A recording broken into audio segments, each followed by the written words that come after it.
Hello and welcome to another Gundam Battle Operation 2 video. That is the GPO4. We're an all blue guy for an all blue suit. And the GPO4 is a very wonderful support suit. Uh, not too much to say about it besides it plays like I think I covered it all in the first GPO4 video I did where it plays like a general. And that's what makes it so great. You don't have to sit back behind and then get stomped on by a raid type. You can be up front. I thought it had a dodge roll, but it doesn't. But it does have the thing where you can immediately come out of your boost and be just fine shooting and all that. You can pretty much just rapid fire. It's a secondary beam rifle, and then you have a bigger beam rifle, the super beam rifle, which stuns people. I think it's one of the best supports in the game actually, because it feels very nice to play. It also has really good melee damage too. It has the Gabera. Well, I mean, it is the Gabera Tetra, but it's got the Gabera Tetra downswing too. And yeah, I'm playing with Honey and Rush, and then Zero, and we're on the new map, the Derelict Colony, which I haven't played too much because it's space, and I am not a fan of space in this game, but it does. It's a very fun map. It feels like a ground map if it was in the. I just hit that guy. I think twice. Second time didn't do any damage, but it feels like a ground map if they made it for space. It's very close quarters, but at the same time, it's easy to move around in, and what I like about it is there's enough room to hide, but you can also you can do tactics in it too. There's room to hide, but it's just open enough to where you can come in and do some crazy bullshit. And you can do all these tactics in this map too. Like you see, there's holes in the ground. There's a second story to this map. It's not just one level playing field or one big open space field. It's just it's out in the two stories. You can somebody's attacking up in some place where you can go underneath and go attack them if they're sitting at the top and all that. Everyone's dead except for me and number 5, so I'm gonna have to run back. Which thankfully I'm fine because I believe the enemy team only has one raid type. We fought these guys plenty of times before, usually on the ground, but we fought them in the. We're fighting them in space now because I believe that's one of our token things is you have to play in space, which that's the only time I'll ever play space unless we're doing something really gimmicky in space, like all whatevers, Xeon versus Earth Federation. But here it's just we need some tokens, and we'll have to play space for them. If they ever make a win a space battle token thing, I don't think anybody. I wouldn't even try that. I'm just like, no, you can't force me to win a space battle. Hell no.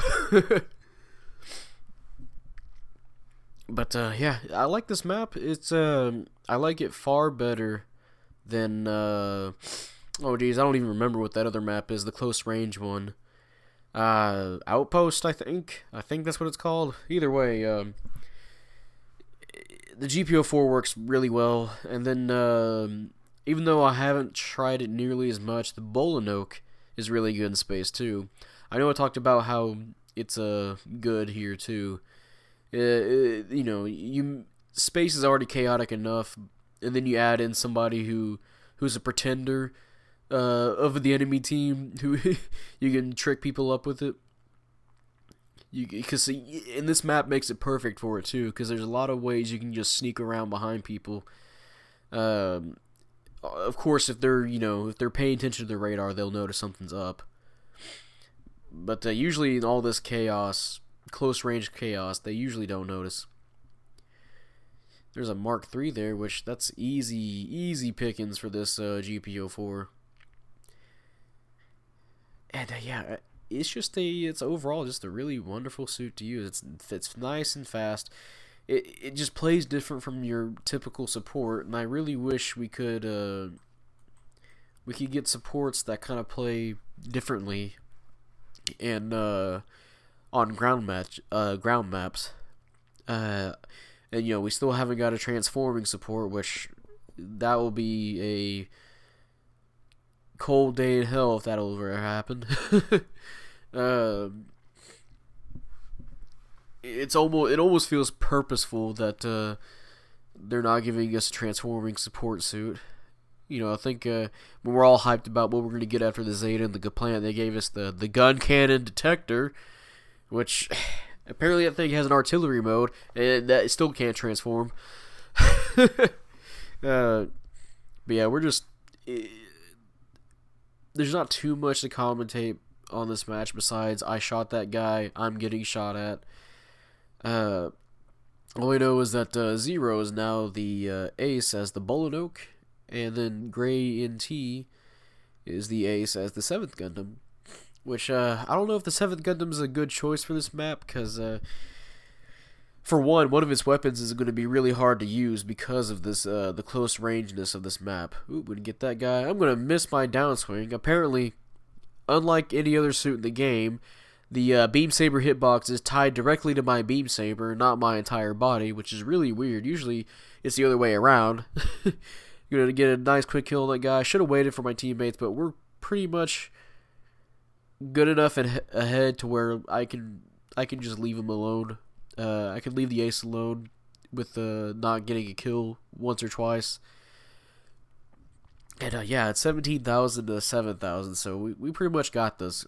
And here I can commentate that we're all going to head back to our base to prepare for any other onslaught that's happening, because we still have about a minute left in this match. Close to 1 minute. We know the ace just spawned in. We're going to be waiting at our base. And we should be good. Get a little bit of extra repairs going on. Yeah. Just waiting out everything. Yeah, you can see them on the radar. They're all coming in. We got 3 and 5 holding out the front line here. While everyone gets a little bit more prepared. A little bit more health on my character, my suit. Alright. I believe it's time to head out. Got less than a minute left. Let's see what we can add with our damage. Mark was shooting at me. He got down swung.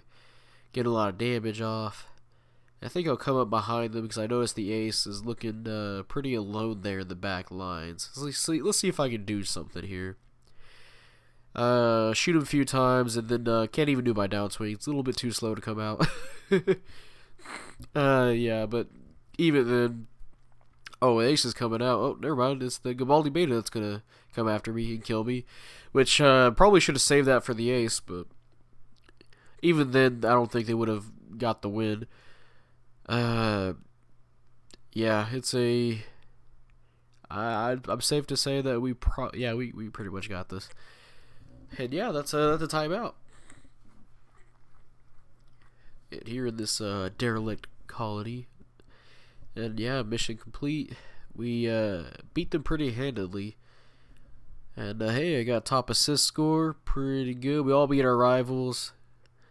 And let's see what place. We got 5th place with 1 kill, 2 deaths. Which it's okay. I probably could have done a lot better. Then again, at space, and I'm not very good at space half the time. You probably see that my rank was C. I'm not very. Space is just hardly a thing for me to play.